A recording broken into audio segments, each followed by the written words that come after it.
Mr. Sadanan Master, honorable member, please. Sir, Before you start, let me make my ruling very clear. Anything that has been spoken by the previous honorable member, which is not on the scope of the bill, will not be a part of the records. Please continue. Honorable Chairman, sir, I would like to speak in Malayalam, sir, which is the mother tongue of my beloved Kerala. കേരളത്തിൻ്റെ പേര് കേരള എന്ന colonial വിശേഷണത്തിൽ നിന്ന് കേരളം എന്ന തനിമയുള്ള പേരിലേക്ക് മാറ്റുന്നതിനാവശ്യമായ bill അവതരിപ്പിക്കാൻ മുന്നോട്ട് വന്ന ലോകാരാധ്യനായ നമ്മുടെ പ്രധാനമന്ത്രി നരേന്ദ്രമോദിജിയെയും ആദരണീയനായ ആഭ്യന്തരമന്ത്രി അമിത് ഷാജിയെയും ഈ അവസരത്തിൽ ഞാൻ ഹൃദയപൂർവ്വം അഭിനന്ദിക്കുകയാണ്, വിനയപൂർവ്വം അഭിനന്ദിക്കുകയാണ്. അവരോട് എൻ്റെ കൃതജ്ഞത കേരളത്തിലെ ജനങ്ങൾക്ക് വേണ്ടി ഞാൻ ഇവിടെ പ്രകടിപ്പിക്കുകയാണ്. സർ, കേരളം അതിമനോഹരമാണ്. കേരളത്തിൻ്റെ ഭാഷ മലയാളം അതീവ സുന്ദരമാണ്.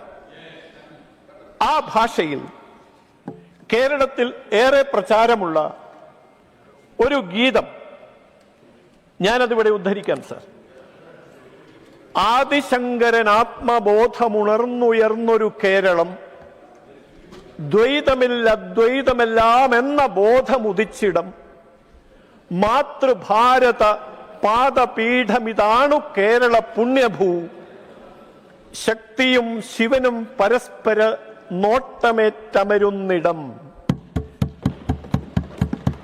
സർ,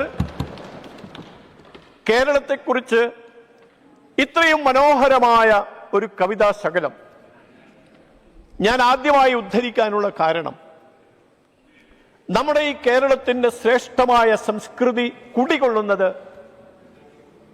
ഭാരതം എന്ന മഹത്തായ സങ്കല്പത്തിന്റെ ബലത്തിലാണ് എന്ന് സൂചിപ്പിക്കാൻ വേണ്ടിയാണ്. സർ, കേരളത്തിൽ ഭാരതത്തിന്റെ തെക്കുഭാഗത്ത് ഒരു ചെറിയ ഗ്രാമത്തിൽ പിറവിയെടുത്ത ആദിശങ്കരൻ അദ്വൈത ദർശനം ഈ നാടിന് പകർന്നു നൽകിയ ശ്രീശങ്കരൻ, അദ്ദേഹം മുഴുവൻ ഭാരതത്തിലും സഞ്ചരിച്ചതിന് ശേഷം ഭാരതത്തിന്റെ വടക്കേയറ്റത്ത് സർവജ്ഞപീഠം, കാശ്മീരിൽ സർവജ്ഞപീഠം കയറി തന്റെ ദാർശനികമായ കരുത്ത് ഈ ലോകത്തിന് മുമ്പിൽ വെളിപ്പെടുത്തിയ മഹാപുരുഷനാണ്. സർ, ആ ശങ്കരന്റെ പേരിലാണ് കേരളം ഇന്നറിയപ്പെടുന്നത്. ആ ശങ്കരന്റെ പേരിലുള്ള ശീലുകളാണ് കേരളത്തെ ശക്തിപ്പെടുത്തുന്നത്. സർ, ഭാരതത്തിന്റെ സ്വാതന്ത്ര്യ സമരത്തിന് ചൂരും ചുരുക്കും പകർന്നു കൊടുത്ത ദേശീയ കവിയായിരുന്നു വള്ളത്തോൾ നാരായണ മേനോൻ. അദ്ദേഹം പാടിയത് ഇവിടെ ഉദ്ധരിക്കപ്പെട്ടു. ഭാരതം എന്ന പേര് കേട്ടാൽ അഭിമാനപൂരിതമാകണം അന്തരംഗം, കേരളമെന്നു കേട്ടാലോ തിളക്കണം ചോര നമുക്ക് ഞരമ്പുകളെ.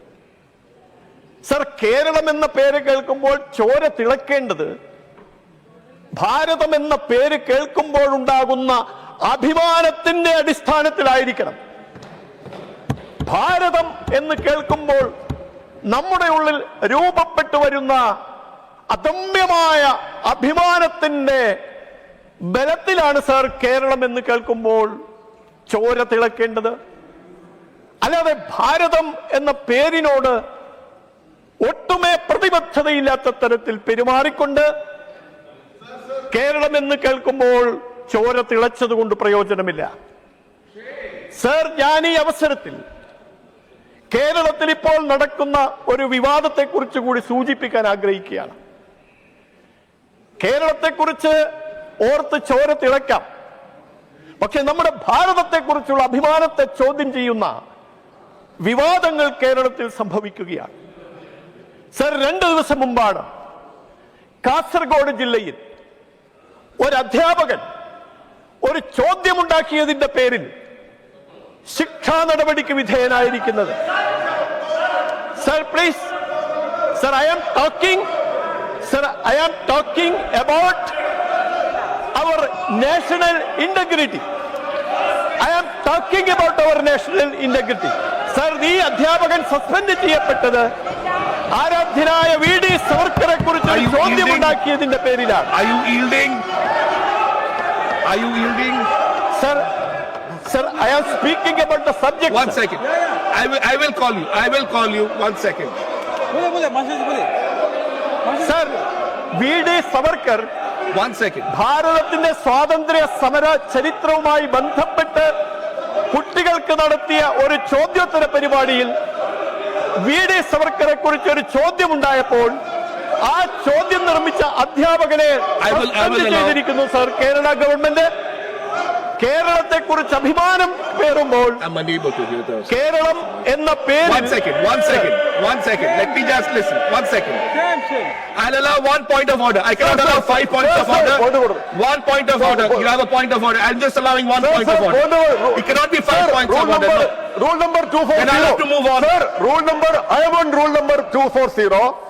നമ്മൾ നിരന്തരമായിട്ട് പ്രതിപക്ഷം സംസാരിക്കുമ്പോൾ ഉപദേശിക്കുമ്പോൾ ഞാൻ ചോദിക്കുന്നു, ഇത്ര വലിയൊരു രാഷ്ട്രീയ പ്രശ്നം ഒരു മര്യാദയുമില്ലാതെ ഇവിടെ സംസാരിക്കാൻ അവകാശം കൊടുക്കുന്നത് ഒരു വളരെ ഗുരുതരമായിരിക്കുന്ന ഒരു രാഷ്ട്രീയ Which rule are you on? 240.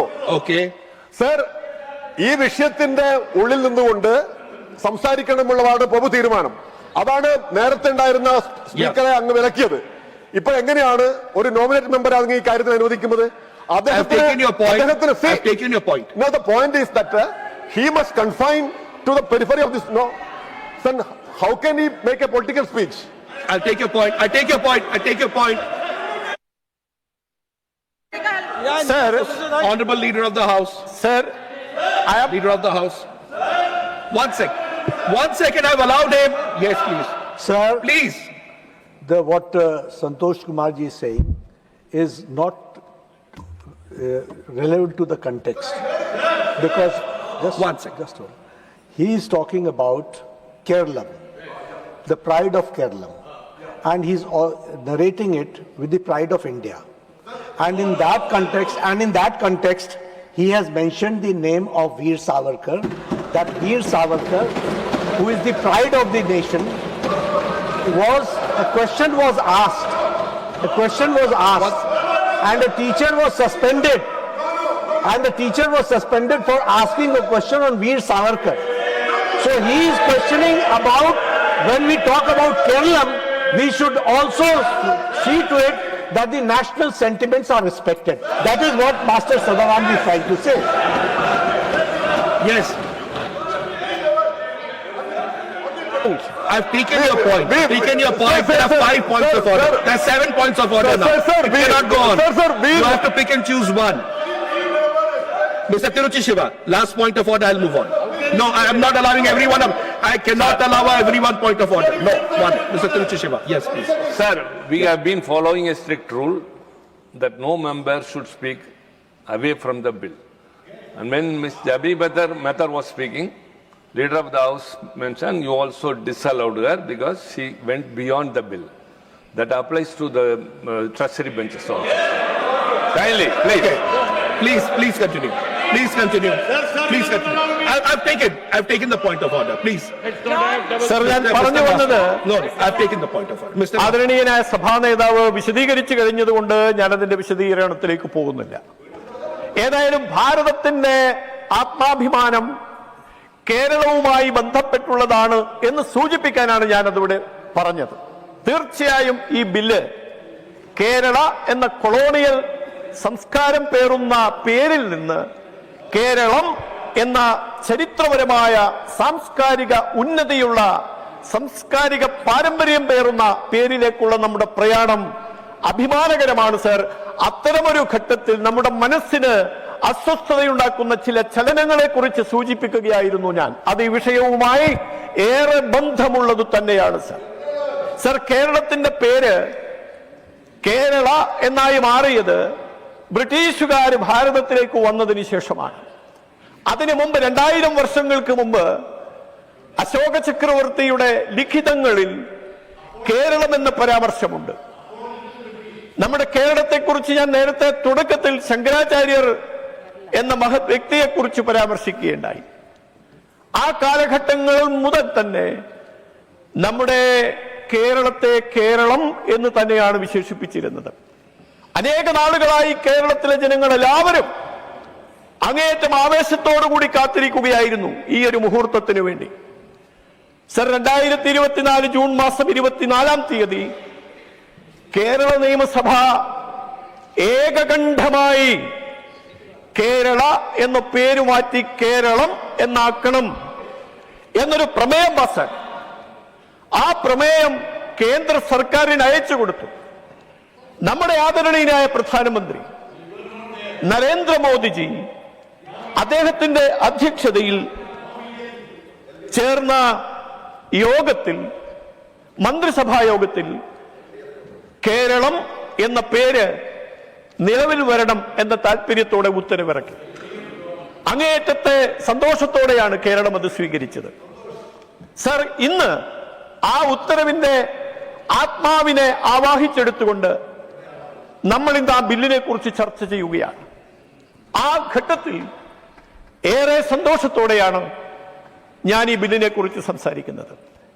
Sir, കേരളത്തെ കേരളമാക്കിയ അനേകം സാഹിത്യ നായകന്മാർ, നമ്മുടെ സാംസ്കാരിക നായകന്മാർ, നവോത്ഥാന നായകന്മാർ, അയ്യാ വൈകുണ്ഠസ്വാമി മുതൽ ഇങ്ങോട്ടുള്ള പരമ്പര ഓരോന്നും എടുത്തു പരിശോധിച്ചാൽ ശ്രീനാരായണ ഗുരുദേവൻ, മഹാത്മാ അയ്യങ്കാളി, കുമാരനാശാൻ, വക്കം അബ്ദുൽ ഖാദർ മൗലവി, ഇതുപോലെ അനേകം ആളുകൾ അവരവരുടെ പ്രസംഗങ്ങളിൽ, അവരവരുടെ രചനകളിൽ, അവരവരുടെ വാക്കുകളിൽ എന്റെ കേരളത്തെക്കുറിച്ച്, ഞങ്ങളുടെ കേരളത്തെക്കുറിച്ച് അതിമനോഹരമായി പ്രതിപാദിച്ചിട്ടുണ്ട്. നമ്മുടെ കേരളത്തെക്കുറിച്ച് അതിമനോഹരമായി പ്രതിപാദിച്ചിട്ടുണ്ട്.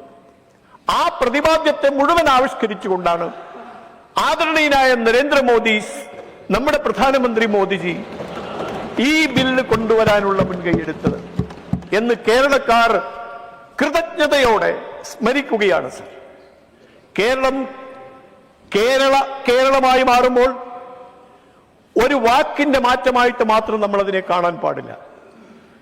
സർ, ഒരു വാക്കിന്റെ പിന്നിൽ ഒരു ചരിത്രമുണ്ട്. സർ, ഒരു പേരിന്റെ പിന്നിൽ കുറേയധികം ഓർമ്മകളുണ്ട്. സർ, ഒരു ഭാഷയുടെ പിന്നിൽ വലിയൊരു സംസ്കാരമുണ്ട്. ആ സംസ്കാരം നമ്മുടെ ഭാരതീയ സംസ്കാരത്തിൽ നിന്ന് വേറിട്ടതല്ല. ഇത് മാത്രം പറഞ്ഞതുകൊണ്ടായില്ല. കേരളത്തോട് അങ്ങേയറ്റത്തെ ഔദാര്യത്തോടെ എന്നല്ല ഞാൻ പറയുന്നത്, അങ്ങേയറ്റത്തെ വാത്സല്യത്തോടെ കേരളത്തിലെ ജനങ്ങളെ കാത്തു സൂക്ഷിക്കുന്ന, കരുതലോടെ കാക്കുന്ന നമ്മുടെ പ്രധാനമന്ത്രിക്ക് അനേകം സാമ്പത്തികമായ കാര്യങ്ങളിലൂടെ, വിദ്യാഭ്യാസപരമായ കാര്യങ്ങളിലൂടെ, സാംസ്കാരികമായ ഉന്നതിക്ക് വേണ്ടിയുള്ള പ്രവർത്തനങ്ങളിലൂടെ, ഗതാഗത സൗകര്യം വർദ്ധിപ്പിക്കുന്ന പ്രവർത്തനങ്ങളിലൂടെ കേരളത്തെ കരുതലോടെ കാത്തു സൂക്ഷിക്കുന്ന നമ്മുടെ ആരാധ്യനായ പ്രധാനമന്ത്രിക്ക് ഒരിക്കൽ കൂടി എന്നെ നന്ദി അറിയിച്ചുകൊണ്ട്, സർ, ഞാൻ ഈ ബില്ലിനെ അങ്ങേയറ്റം ആവേശത്തോടെ, സന്തോഷത്തോടെ പിന്താങ്ങുന്നതായി അറിയിച്ചുകൊണ്ട് അവസാനിപ്പിക്കുകയാണ്. ജയ കേരളം, ജയ ഭാരതം. Thank you. Honorable members, before I move on to the next speaker, may again reiterate that has already been observed by the chair. Honorable members, I would request those members who would be participating in the discussion to confine themselves to the general principles of the bill and either in support or against the provisions. Further irrelevant points and repetition of arguments should be avoided. These guidelines are provided under Rules 110, 124 and 240 of the Rules of Procedure. Anything said in violation of the rules shall not form part of the records. I do not have to repeat it again and again. Anything that does not form part of the scope under 110, 124 and 240 will not be part of the records. I'll move on to the next